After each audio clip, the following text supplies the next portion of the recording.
Mesdames, Messieurs, bonsoir et bienvenue sur Echo 237. Nous avons l'honneur et le privilège d'accueillir dans cette émission, dans de l'entretien exclusif sur Echo 237, une personnalité politique qui a décidé de s'investir dans la politique. C'est vrai qu'il vit au Canada. Il est revenu depuis un certain temps, il séjourne au pays parce qu'il a des ambitions politiques. On va ensemble découvrir de qui il s'agit. Certainement, vous l'avez déjà aperçu peut-être dans certains marchés de la ville de Douala. Il va nous parler de ses ambitions politiques. Mesdames, Messieurs, je vous prie donc de découvrir notre invité. Il s'agit de Dr Ngakecha Armand. C'est une personnalité que vous connaissez dans d'autres domaines, mais pour l'instant, ce qui nous préoccupe dans cette émission, dans cette interview, c'est son engagement politique. Docteur, bonjour.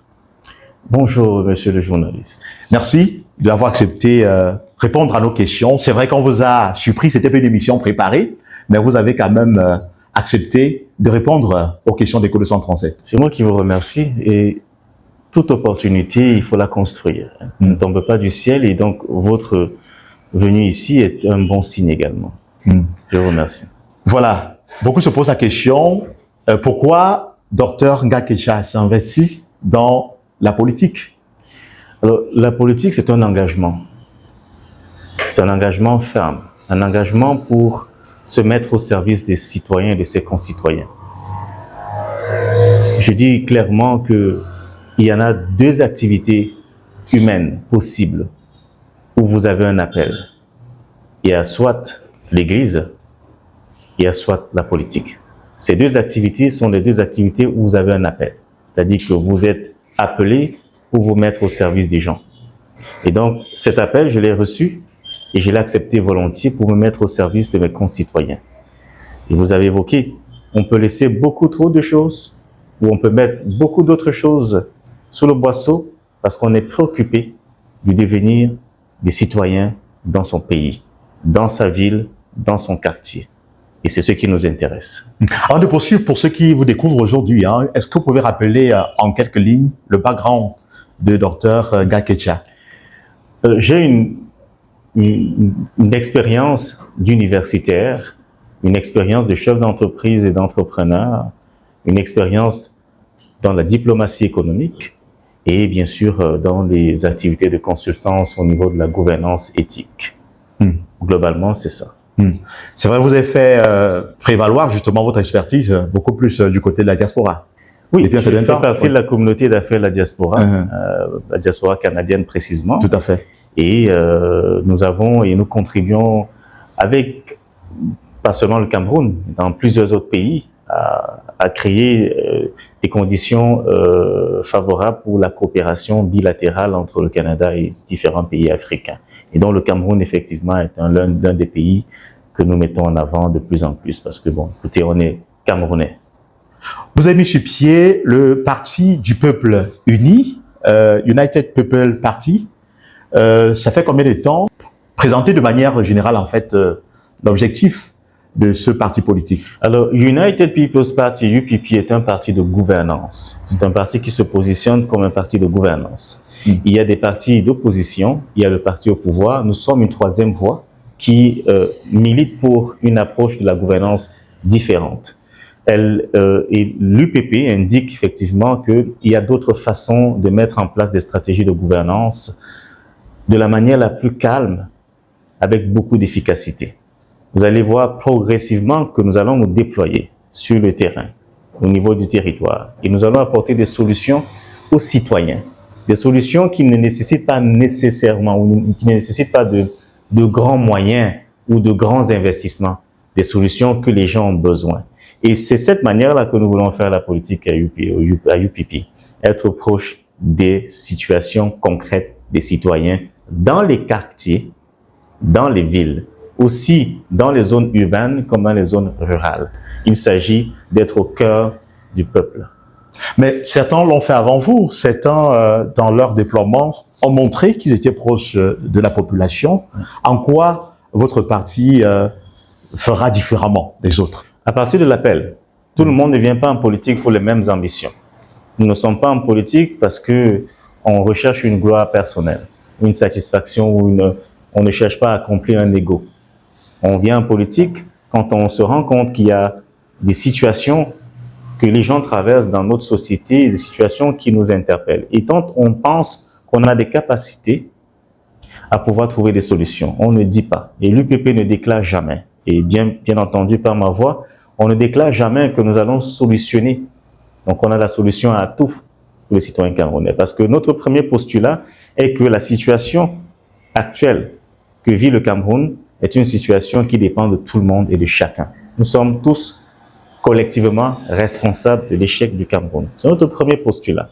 Notre second postulat est qu'il faut absolument que chaque Camerounais intègre que dès maintenant, il faut changer de mindset, changer de mentalité. Si nous voulons un Cameroun demain, si nous souhaitons nous disposer ou nous mettre dans une disposition qui nous permettra peut-être de mieux comprendre comment diriger notre pays, nous devons commencer à changer nous-mêmes nos façons de faire. C'est cette approche-là qui démontre et qui va démontrer que nous sommes suffisamment différents. On n'accuse ni. Nous disons, c'est nous qui sommes d'abord premièrement responsables.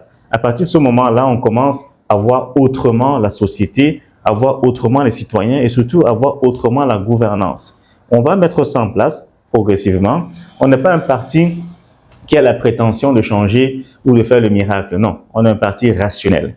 On repose d'ailleurs notre philosophie politique sur l'humanisme. Nous mettons les individus, les citoyens, l'être humain au cœur de ce que nous faisons. Ça veut dire simplement qu'on ne peut pas faire autrement que d'être présent auprès des gens. Et vous allez vous rendre compte que ce n'est pas qu'une situation électoraliste. C'est-à-dire qu'on n'est pas dans une démarche où on cherche absolument à avoir des électeurs. D'ailleurs, dans les descentes de terrain, je dis à certaines personnes, je ne vous demande pas obligatoirement de me voter. Je ne vous dis pas que votez-moi parce que je ferai ceci. Je n'ai aucune promesse à vous faire.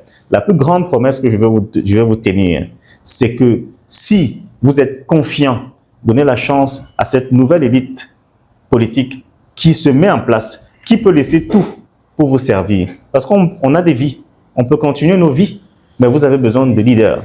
Des leaders qui ont encore le cœur aux gens, des leaders qui comprennent la situation des gens, des leaders qui pensent qu'on n'a pas besoin de beaucoup pour changer. Dans vos vies, dans vos maisons, vous n'avez pas besoin parfois de beaucoup. C'est parfois juste la façon dont vous vivez, la façon dont vous vous comportez, qui engendre parfois beaucoup plus de problèmes. Et donc, ce sont les postulats que nous mettons en avant. Et on est confiant de ce qu'on est en train de déployer. On a débuté, on va continuer et nous allons gouverner le Cameroun. Quel que soit le temps, on n'est pas pressé pour ça. Le temps nous appartient dès maintenant. Et nous allons gouverner, mais avec les Camerounais et bien entendu avec la grâce de Dieu. Que répondrez-vous à ceux qui vous diront certainement que beaucoup l'ont fait avant vous, beaucoup ont tenu le même discours, et dans un environnement où on a eu multiplicité de partis politiques, on parle de près de 300 et plus, vous venez avec UPP, un autre parti de plus, concrètement, quelles sont les actions que vous menez depuis sur le terrain?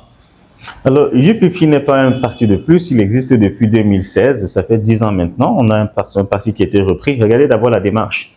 On aurait pu également créer des partis comme d'autres, mais on a eu la possibilité d'avoir des partis qui existent, donc on les reprend. Et puis c'était vous le président déjà? Non, je n'étais pas le président, donc on l'a repris. Ah, le président vous a confié tout à fait la coordinatrice nationale de ce parti, oui, qui est une pasteur qui justement avec son équipe ont décidé de laisser le parti et de confier à une nouvelle équipe qui va donner une nouvelle vision, et c'est ce que nous avons impulsé. Maintenant, je reviendrai à votre question en indiquant que ce que les autres ont toujours dit, ils l'ont dit. Et ils assument ce qu'ils ont dit. S'ils ont dit des choses, ils ne l'ont pas fait, c'est à eux. Je veux dire, ils sont responsables de ce qu'ils ont déclaré. Maintenant, donnez-nous la chance aussi d'être responsables de ce que nous déclarons. Vous ne me demanderez pas de prouver ce que je n'ai pas encore fait. Donnez-moi la possibilité de prouver ou de ne pas prouver. Et ensuite, vous allez me juger. Ne comparez pas les actions d'un parti politique aux impacts ou aux situations, ou aux velléités, ou je ne sais pas quoi, à d'autres partis politiques qui existent depuis. Notre approche à l'UPP, nous ne sommes pas dans les discussions avec des partis politiques. On n'est pas dans l'opposition de l'opposition. On n'est pas dans le Paul Biadoua parti et consort. Ça ne nous intéresse pas du tout. Ce qui nous intéresse, c'est de dire à chaque citoyen camerounais que, vous voyez, le quartier où vous êtes, si on veut le changer, c'est ensemble qu'on le change. Et si on le change, y compris le maire, le député, les riches et consorts vont en bénéficier. C'est de cette manière qu'on veut faire la politique. Une politique qui est non invective, une politique qui est non désignante, une politique qui est non victimisante, une politique qui est non accusatrice, une politique simplement qui rentre et qui décide, nous faisons différemment maintenant. Notre parti, on va faire différemment. L'approche que nous avons, elle est différente. On peut faire la politique de cette manière-là. La politique, beaucoup au Cameroun, malheureusement, l'ont appris. Et je crois qu'il y a beaucoup d'hommes politiques qui ont au moins le prince de Machiavel. Mais c'est un dangereux livre. Il est dangereux pour nous simplement parce qu'on ne sait pas l'interpréter autrement que dans un contexte passéiste. Notre contexte aujourd'hui, il est différent. Si on veut utiliser le prince, il faut l'utiliser différemment. On peut faire la politique sans être un roublard. On peut faire la politique sans dire des choses qu'on n'est pas capable de faire. Comment vais-je, moi, vous dire une chose que je ne suis pas capable de faire? Qu'est-ce que nous on a commencé à faire? Vous voulez le savoir? Nous sommes en train de mettre en place des programmes. Mais des programmes que nous sommes en train de mettre en place partent d'un constat. Et ce constat-là est issu d'un diagnostic. Donc, il faut qu'on aille sur le terrain, qu'on aille diagnostiquer. Même le médecin ne vous soigne pas d'un coup, simplement parce que vous venez et puis vous avez un malaise. Il va faire des diagnostics. Il va vous palper. Nous allons donc palper, comme des médecins, comme des chirurgiens, je pense au professeur Bayebek, nous allons donc palper justement la société. On rencontre chaque catégorie. Et à l'UPP, nous serons le parti du peuple. Ce n'est pas un slogan. Nous serons, et moi, je serai le député des petites mains, le député des gens qui font les petits métiers, le député simplement des oubliés de la République. Je pense que j'ai souvent, et vous l'avez dit, vous le savez vous-même, j'ai toujours servi les riches. J'ai toujours servi ceux qui, comme on dit souvent, sont arrivés. Vous comprenez? Je pense, et moi je ne suis pas quelqu'un qui est arrivé. J'estime que ceux qui font fonctionner la société, ce n'est pas simplement ceux qui sont arrivés. C'est aussi ceux qu'on ne voit pas. Ces petites mains-là, ces personnes oubliées, ces personnes parfois marginalisées, mais qui contribuent véritablement à notre société. Elles n'arrivent pas à se faire voir parce qu'elles sont désorganisées. Nous allons donc travailler dans une approche pédagogique, dans une approche co-constructive, à les réorganiser afin qu'elles deviennent utiles et qu'elles soient visibles dans la société. C'est un challenge qu'on se donne. Je prendrai un exemple simple. Quand vous prenez les techniciens qui sont au Carrefour Maçon, pour ceux qui sont à Douala, ou vous prenez par exemple les petits commerçants qui ont des brouettes ou des pousses dans des marchés, si vous les organisez de manière structurelle, ces gens deviennent bénéfiques à la fois pour notre économie, mais ils deviennent également, en tout cas, leur activité devient plus en plus rentable, ils deviennent un peu plus visibles et ils sont ouverts à certains pans de la société qui n'ont pas accès, par exemple les microfinances. Vous voyez un peu? Donc, on est dans cette approche-là et c'est aussi ça, faire la politique différemment. Comment les gens appréhendent vos descentes sur le terrain? On vous voit à travers justement vos médias sociaux, sur le terrain, en train de parler aux populations, dans les quartiers, dans les lieux de commerce. Est-ce que vous êtes bien accueillis ou alors vous recevez des colibés de la part des populations? Parce qu'on sait, je vais dire, l'appréhension que certains ont de la politique depuis un certain temps au Cameroun. Je vais vous donner le sentiment, et c'est la première fois, et c'est pour ça que le terrain politique est important. Les gens sont déçus. Les gens sont choqués. Je peux vous dire une chose qui est précise que j'ai ressentie. Les gens n'ont plus l'amour pour ce pays. Les gens n'ont plus cet amour. Les gens ne veulent plus donner pour ce pays. Les gens veulent simplement, chacun veut prendre sa part. Tant que quelqu'un peut vous arracher quelque chose, il le prend. Les gens n'ont plus confiance en personne. Et je peux vous dire, ils m'ont dit, vous nous dites ce que vous nous dites. Mais nous savons que si nous vous donnons vos votes, vous ne le ferez pas. Voilà l'environnement dans lequel on se trouve. Et je leur dis, vous ne votez pas. Rien ne changera dans votre vie. Vous votez, c'est déjà un acte citoyen. Mais après ça, nous sommes dans le cadre d'élections de proximité. Vous n'êtes pas capable de me dire que vous allez voter et que le résultat va être détourné. Vous êtes responsable du détournement de ces résultats-là. Je leur dis surtout, ayez confiance en Dieu. Ne me laissez pas croire que je ne dois pas le témoigner. Parce que tous ceux qui sont élus, en bien comme en mal, le sont parce que Dieu le veut aussi. Et parfois, ces gens doivent réaliser un objectif, en bien ou en mal. C'est pourquoi nous n'accusons pas. Mais je vous dis, les citoyens aujourd'hui, je ne sais pas s'ils iront voter. Il y en a beaucoup à qui j'ai dit, vous devez voter. Vous devez continuer à avoir espoir. Mais vous devez mettre en place une autre forme, une autre stratégie. Concentrez-vous peut-être parfois sur ces élections municipales législatives et identifiez les gens qui peuvent justement être proches de vous. Si, moi, quand je descends, les gens me demandent de déposer un casier. Écoutez, d'accord, il n'y a pas de problème. Je vais déposer un casier, je vais dépenser. Mais sachez que si j'ai dépensé, ça veut dire que c'est un investissement que j'ai fait sur vous. J'attends quelque chose en retour. Et quand je l'aurai, je vais faire quoi? J'ai un investissement, j'ai dépensé l'argent, je vais récupérer mon argent. Tant que vous allez mettre, ou tant que les électeurs vont mettre, les citoyens vont mettre dans la tête des hommes politiques que la politique, c'est une entreprise où on investit et on doit gagner, ne vous attendez à rien d'autre que quand quelqu'un soit élu, qu'il ne pense plus à vous. Parce qu'il vous a déjà donné. Et même sur le plan spirituel, vous n'avez plus rien à lui demander. Même s'il ne fait pas ce qu'il vous a dit, il n'a aucun impact, il n'a pas de karma, puisqu'il vous a déjà donné ce que vous avez demandé. Vous, on vous a acheté avec une bière, n'est-ce pas? Maintenant, moi, je gagne beaucoup de millions, je peux dédouaner mes conteneurs, je peux avoir de grosses relations pour faire mes affaires. Mais je ne vous dois plus rien. Vous avez acheté la capacité pour moi d'aller régler vos problèmes dans vos quartiers. Vous l'avez acheté avec une bière. Vous l'avez acheté avec un billet d'argent. Donc, je ne vous dois plus rien. Même sur le plan spirituel, ces gens ne peuvent pas être condamnés. C'est pour ça que ces hommes politiques qui disent des choses ou qui sont roublards prospèrent. C'est sur un plan spirituel, ça se comprend très facilement. Et c'est pour ça que les gens continuent de souffrir. Donc, on a un parti politique qui est consciencieux, qui est visionnaire, qui comprend exactement où se situe le problème des Camerounais et qui leur dit, voici votre problème. Ce n'est pas d'abord M. Paul Biya, ce n'est pas les ministres, ce ne sont pas même les hommes politiques que vous rencontrez. Le problème de vous, c'est vous. Si vous ne le comprenez pas, vous ne comprendrez jamais rien et on va rester pareil. Notre problème encore, il y a notre problème. Avant d'arriver, je vous dirai clairement que c'est ça que nous allons faire au sein de l'UPP. C'est d'enseigner les Camerounais sur ce que c'est que la politique. Car il n'y a qu'un seul mot qui dit ce que c'est que la politique. C'est servir. Le service, l'acte citoyen. Tout ça, ça se résume à la politique. Et si on est un citoyen, il y a des actions qu'on ne pose pas. Il y a des façons de faire qu'on ne fait pas. Il y a l'incivisme que vous rencontrez avec les poubelles. Comment on peut retirer, le maire peut retirer la poubelle et les gens viennent quand même encore jeter ça sur la place publique. Ils disent, mais j'ai entendu des gens qui ont dit, mais on n'a pas de bac. On n'avait pas de bac, mais mettez-le au moins dans un plastique. Trouvez un moyen de l'emballer et allez le jeter dans un bac. C'est une question de responsabilité aussi personnelle.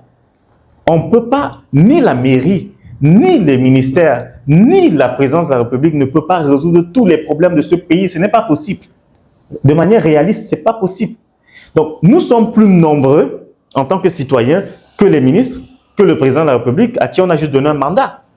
On est assez nombreux que les hommes politiques. Donc, si les citoyens s'organisent normalement, de manière rationnelle, de manière rigoureuse, de manière permanente, de manière assidue, ils vont commencer à changer les choses. Je n'ai pas dit qu'ils vont changer d'un coup. Ça va commencer à changer. Et c'est ce challenge-là que nous avons au sein de l'UPP. Si la loi électorale est respectée, les élections législatives et municipales devraient en principe se tenir vers le 10 mai prochain. Et c'est l'une des raisons pour lesquelles vous êtes engagé cette période-ci véritablement, parce que vous souhaitez être député. Je serai député à Douala 5e. Douala 5e. Douala 5e, je serai député. Je vais faire de Douala. Je n'ai rien contre les maires. Ce n'est pas mon objectif.